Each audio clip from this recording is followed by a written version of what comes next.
Welcome back to G Fun Facts Online. Today we are stripping away the Gothic limestone and the Victorian grandeur of one of the most famous buildings in the world to reveal a secret history hidden beneath your feet.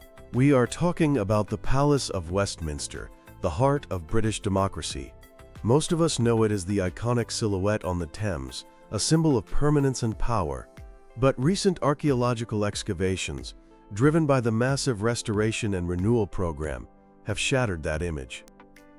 They have revealed that the political center of the United Kingdom sits on top of a site that has been a hub of human activity for 6,000 years.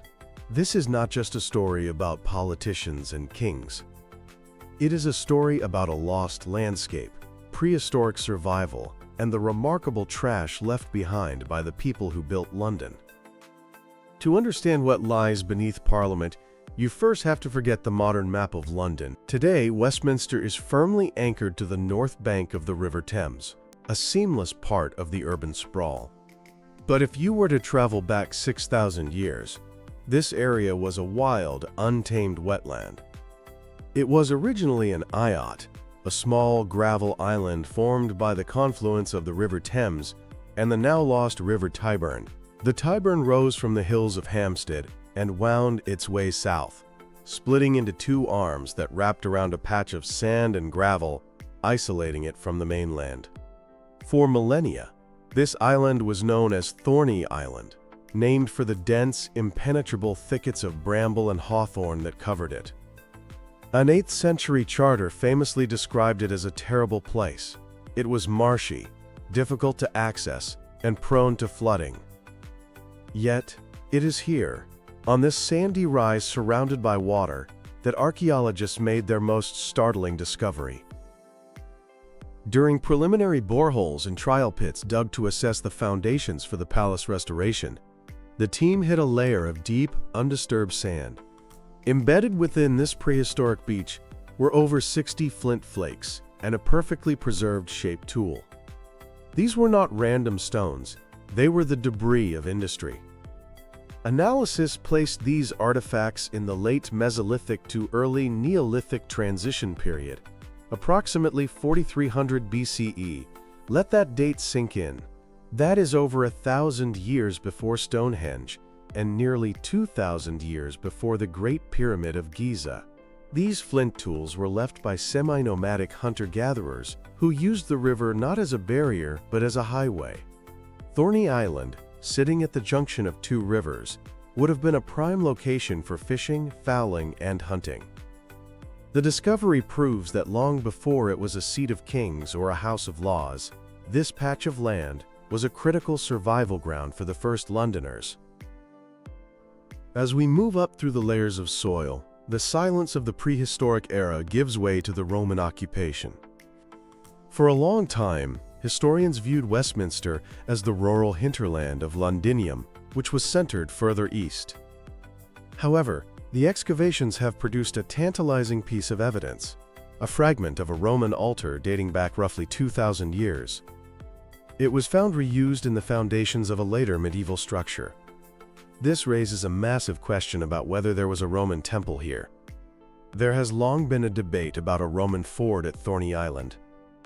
Before the first London Bridge, the Thames was wider and shallower, and the gravel shoals here might have provided a natural crossing point for Watling Street.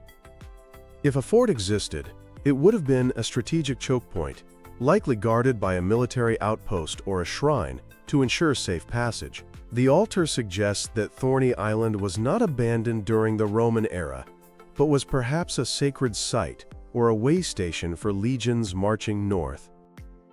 The transformation of the island from a briar-choked islet to a center of power really began with the Anglo-Saxons. By the 10th century, monks had established a foothold here, fighting back the Thorns to create a minster in the west, hence Westminster. King Edward the Confessor is the key figure here. In the 1040s, he built a royal palace nearby to oversee the construction of his grand abbey. This decision tethered the monarchy to the church and established Westminster as the dual seat of royal and divine power, creating a dichotomy with the commercial city of London that persists to this day. Now let's fast forward to the medieval period, because this is where the archaeological finds become truly architectural. One of the most sensational discoveries of the current project is the re-emergence of the Lesser Hall. For nearly 2 centuries, historians believe the Lesser Hall had been completely obliterated.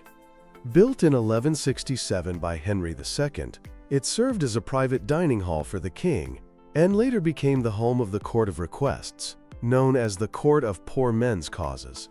The standard narrative was that the catastrophic fire of 1834 destroyed it, and Victorian builders cleared the rubble. But the archaeologists found something different. Hidden beneath the 19th century architecture were the substantial remains of the Lesser Hall's walls.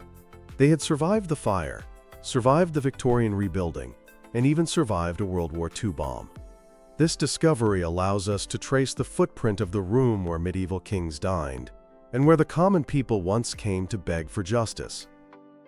But while the walls tell the story of institutions, the smaller artifacts tell the story of individuals. In the wet, oxygen-free soil that preserves organic material perfectly, archaeologists found a medieval leather boot estimated to be around 800 years old. This was not a peasant's shoe. In the medieval period, footwear was a status symbol. The boot, along with other soles found nearby, points to the fashion of the court, perhaps related to the rise of the poulain, those shoes with ridiculously long, pointed toes that signaled the wearer did not perform manual labor. Alongside the footwear, they found intricately decorated encaustic tiles with heraldic designs, the very tiles that inspired the Victorian architect Augustus Pugin when he designed the floors we see today. They also found a lead badge in the shape of a flowering heart, a mass-produced token likely sold to pilgrims or given as a love token, perhaps dropped by a courtier in a moment of distraction. The timeline of Thorney Island is bisected by the date October 16, 1834. This is when workmen burning tally sticks in the furnaces overheated the flues, causing an inferno that destroyed the medieval palace. The rebuilding that followed was the greatest architectural project of the 19th century, giving us the neo-Gothic wonder we see today. The excavations provided a glimpse into the workforce that built it. Archaeologists recovered fragments of clay tobacco pipes dating to the mid-19th century. These were the disposable vapes of the Victorian-era, cheap and fragile. They were likely smoked by the stonemasons and laborers who spent decades erecting the new Houses of Parliament. One of the most charming finds is a ceramic beer jug inscribed with the name Geo Painter. Research suggests George Painter was the landlord of a nearby tavern. It was common practice for potboys to run beers to construction sites. This jug connects the high politics of Parliament with the street life of Victorian London, reminding us that the palace was built by men who needed a pint of porter at the end of a long shift. All of these discoveries were made possible by the sheer engineering complexity of the restoration and renewal program. Conducting a dig underneath a functioning Parliament in a World Heritage Site is an engineering high-wire act. The team used ground-penetrating radar and 3D building information modeling to create a digital twin of the palace before drilling boreholes up to 70 meters deep.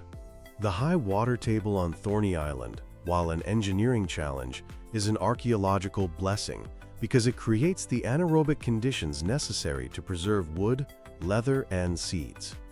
The Palace of Westminster sits within a Tier 1 archaeological priority area, meaning every spade put into the ground is watched.